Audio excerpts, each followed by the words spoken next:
that will contribute to a sound industry that contributes to provide energy to the world's population in a sustainable and climate-friendly manner. On this note, I wish you a fruitful and innovative 2 conference days. We do need to speed up. The future is here already. Thank you.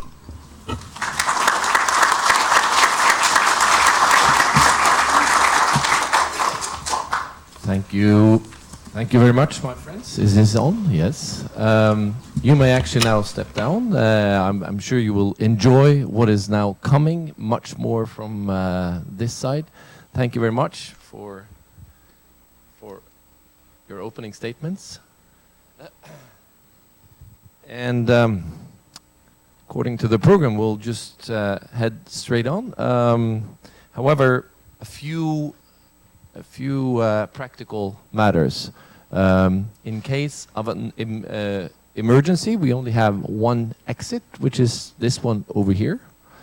And from there, there's just a small little step, and then you should be outside. Restrooms are just down the stairs, and to the right, it will say bañeros or something like that. It should be easy to find. There will be served coffee. No coffee and drink or food in here. Please enjoy that on the outside. And we will have lunch when there's time for that. We will be actually walking up to the Rio Sol and have lunch in the food court in the basic on the first floor there. Okay. I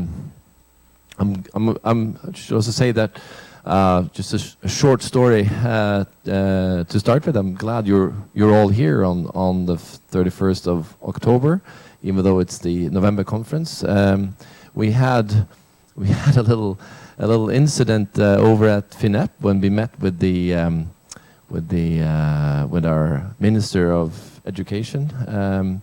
For some reason, we refer to this as the 4th November conference. And for some reason, in our minister's head, the little word "of" had sort of sneaked in there. So he started by saying the 4th of November conference. And the new director of FINEP, he picked up on that. So they all referred to the 4th of November conference for like an hour until someone finally had the guts to say that it's not the 4th of November, it's the 4th November conference, and it starts in October. Okay, so glad you're all here. As Sissel mentioned, the collaboration between our 2 countries is collaboration which is highly prioritized from the Norwegian government, and it is signaled here today by the presence of the Deputy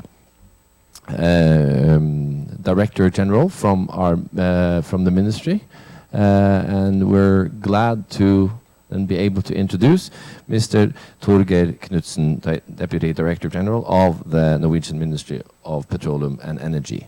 Please welcome. I think that you can. Is it okay if you use this one? Just keep it close.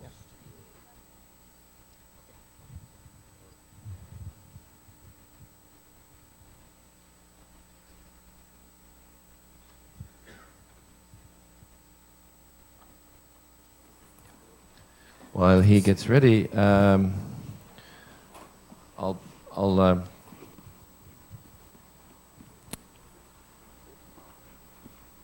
yes. For the coming speakers, I will give you a signal when there is 5 minutes left of your speaking time, and if you don't stop at the end signal, I will simply get to my feet. I'm 2 meters and 120 kilos, so please. Good morning, everybody. Can everybody hear me okay? No? Is this too... What now? Is this better? Is it... Somebody still not What about this? Okay, you're ready to go? Fine. Thank you very much for the kind invitation to speak at this event. And I must say it's a pleasure to be back in Rio de Janeiro at the November conference. Last week, as was pointed out, the Deputy Minister of Petroleum and Energy visited the Rio Oil and Gas. And when she left Brazil on Friday, I can tell you that she was very enthusiastic. Brazil and Norway are both major energy nations, and we both have huge offshore petroleum resources. And that's why I think that we both have a lot to gain from our mutually beneficial relationship. I have called my presentation today Research and Development in the Norwegian Petroleum Sector, and I would like to talk about the main aspects of our government's policies. And the first thing I'd like to talk about is actually the reasons why we should have a dedicated R&D policy for petroleum. First, we have on the Norwegian continental shelf huge resources, and they represent enormous values. And we need technology and research to utilize this resource base. We experienced a substantial drop in the income to the government last year. 2015 was a very demanding year for the industry, but even in that year, the value creation of the sector contributed to some 15% of the gross domestic product, and that's quite a big number. And this makes the oil and gas industry in Norway the single biggest one. Second, developing domestic industry capabilities has been a goal since the very beginning of the petroleum era. This includes oil companies, research institutions, and not least the supply industry. And there has always been a strong focus on R&D. And as a result, we have today a supply industry that is competing worldwide, also in Brazil. Third, both government and industry must be able to recruit human capital with the right skills, competence, and knowledge. And this is fundamental for safeguarding resource management, including health, safety, and environmental issues, and maintaining high safety standards. And going forward, we think that international cooperation, also in the academic sector, will be crucial in accomplishing the objectives above. And this is why Norway supports the BN21. And in fact, Brazil and the United States are the only countries with whom the ministry has a dedicated, formalized R&D cooperation in the field of petroleum. And I must say that we are very pleased with our cooperation with Brazil, and I'd like to commend FINEP in particular for their very constructive partnership with the Research Council. And I would like to say congratulations to both of you for a job well done on the joint calls. Now I'd like to say a few words about the bigger energy picture, which also the Consul General talked about.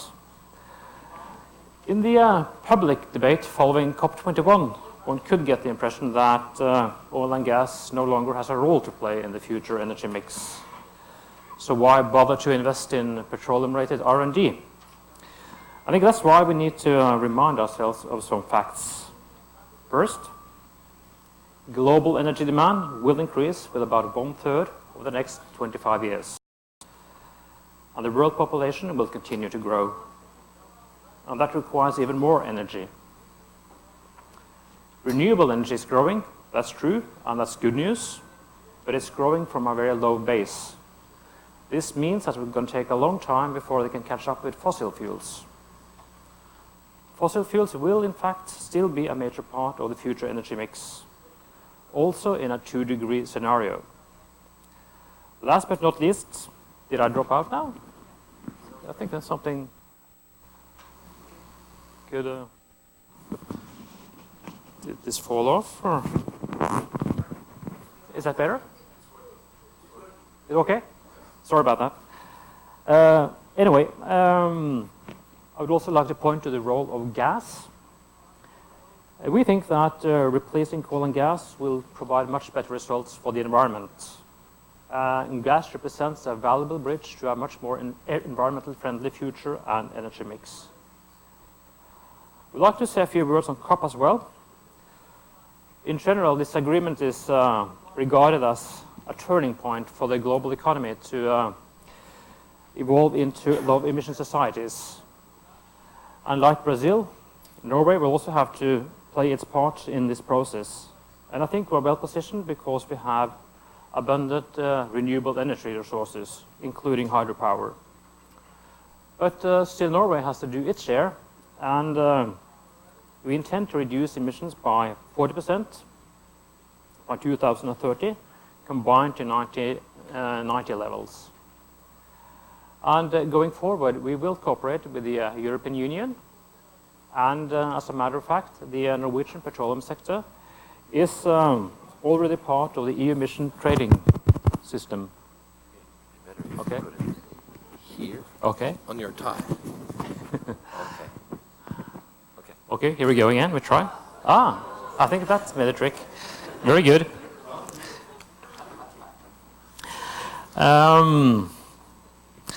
Anyway, I would also like to mention that our oil and gas industry is subject to a very high CO2 tax and also to very strict regulations on flaring. So this has been and still is pushing the sector in a more climate-friendly direction.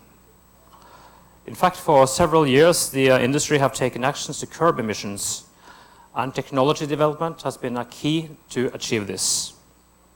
So, shortly summarized, I think that COP21 should be seen as an opportunity rather than a threat. Back to the petroleum resources. This is, in my opinion, a very important illustration because it shows that less than half of our resources have been produced. This means that the continental shelf of Norway holds a great potential. On the other hand, the government is very concerned about the low oil prices causing resources to be left in the ground. And we see a tendency among oil companies to actually focus on short-term earnings rather than long-term value creation. However, we expect the industry to make decisions that will secure these assets in the years to come. And this includes efforts to accelerate cost reductions, boost efficiency, and we think that implementing new technologies will have to be a very vital part of these efforts. For Norway, our oil production peaked in 2000. It has declined since then to half of that level. But fortunately, increased gas production has compensated for this decline. The main challenge, or I guess the national opportunity, can be defined in a very short question. How can we maintain high production levels for as long as possible? And I think there are several factors that are decisive for this, such as access to resources. We need to develop existing fields and discoveries, and we need to continue exploration in both mature and frontier areas. We need technology to improve efficiency and continuous access to relevant competence. Costs need to be low enough to achieve profitability. And we also need the right mix of participants. We see that smaller companies are very good at harvesting resources from mature fields in mature areas, whereas for the frontier areas, we need larger oil companies that can take on a larger or higher financial risk. We need stable and attractive framework conditions. This includes a predictable tax system and also access to acreage and regular licensing rounds. Eventually, the price development of oil and gas will be decisive. There isn't much we can do about the oil price, but I think that the rest on the list here is very much subject to policy making. And I would definitely argue the case that point 1 to 4 is actually very much about R&D.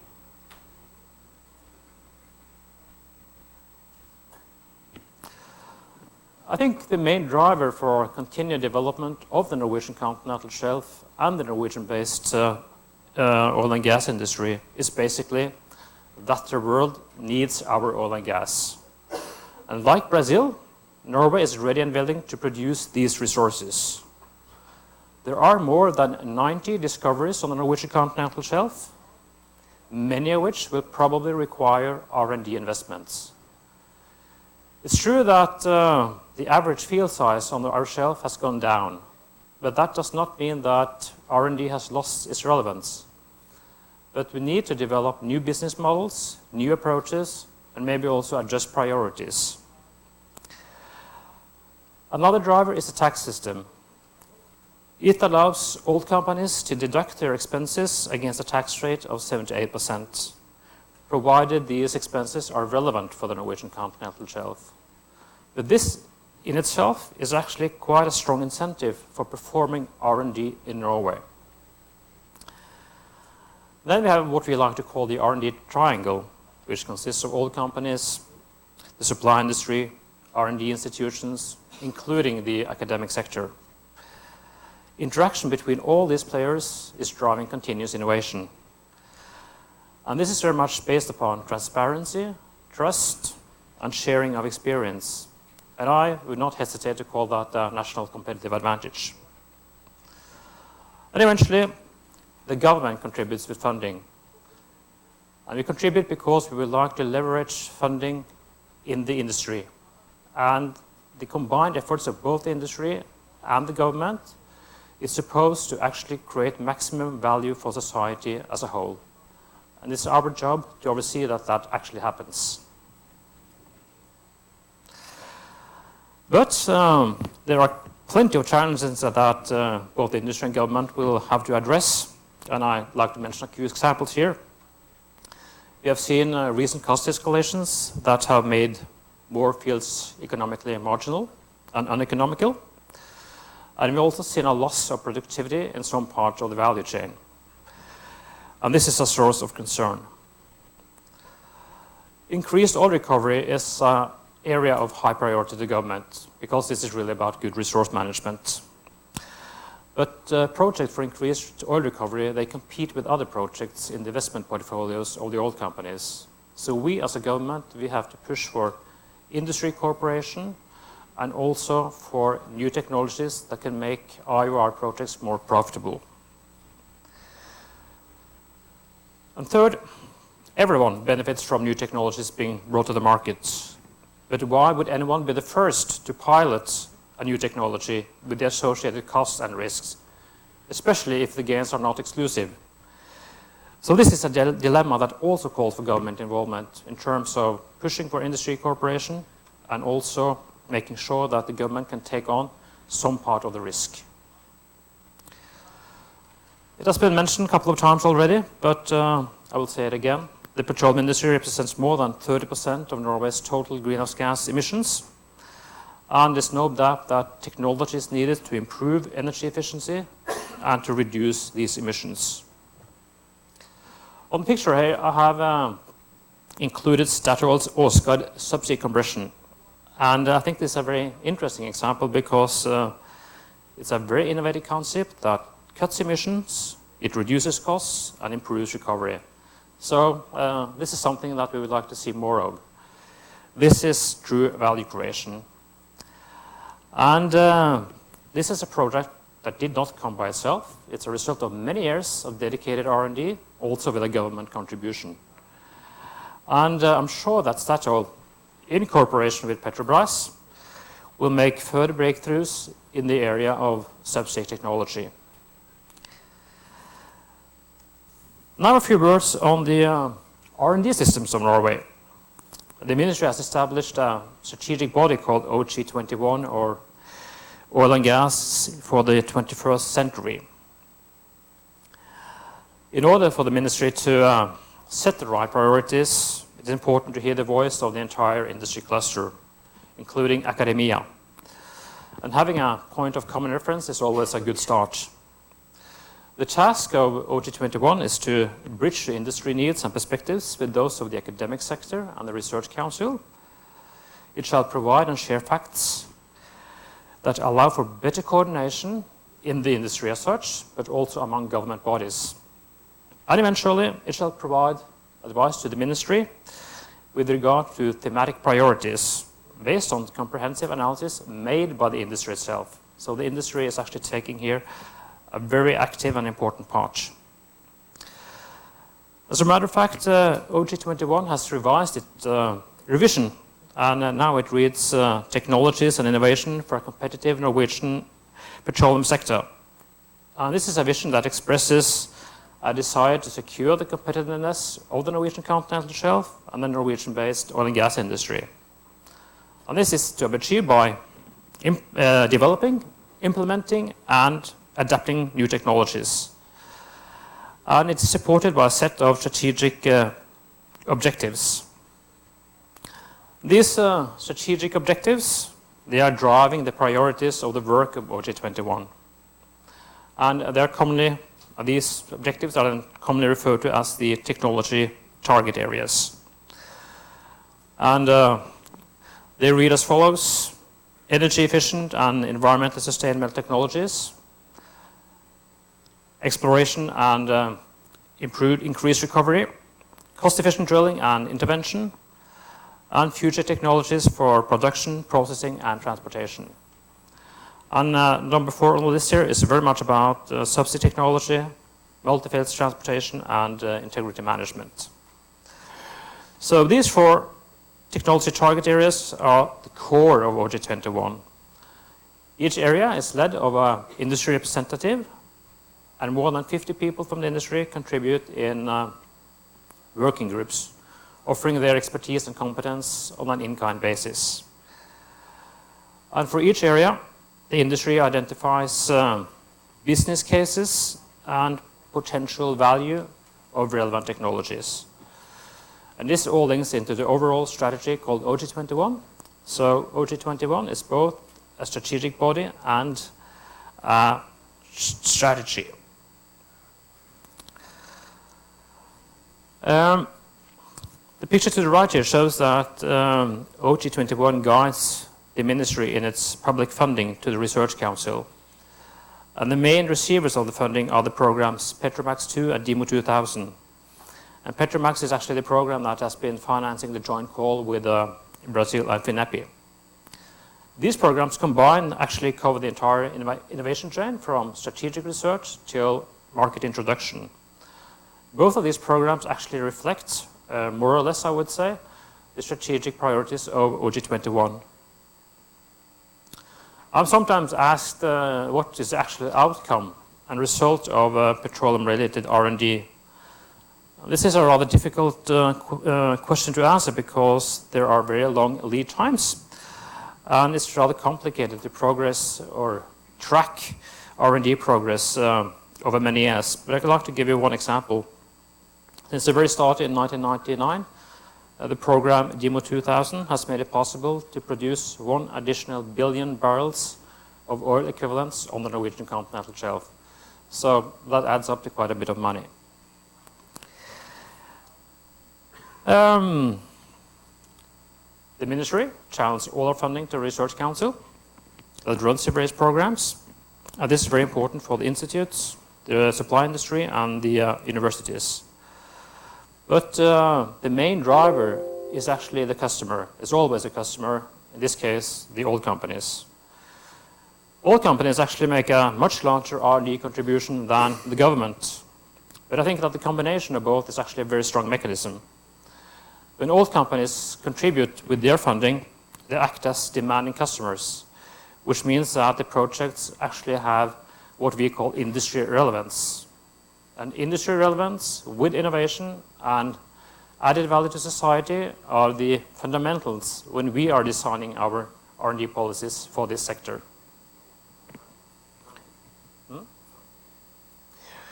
And because government funding is considerably lower than the industries, I'd like to point out why it makes sense to have government funding. First, it helps to set the priorities.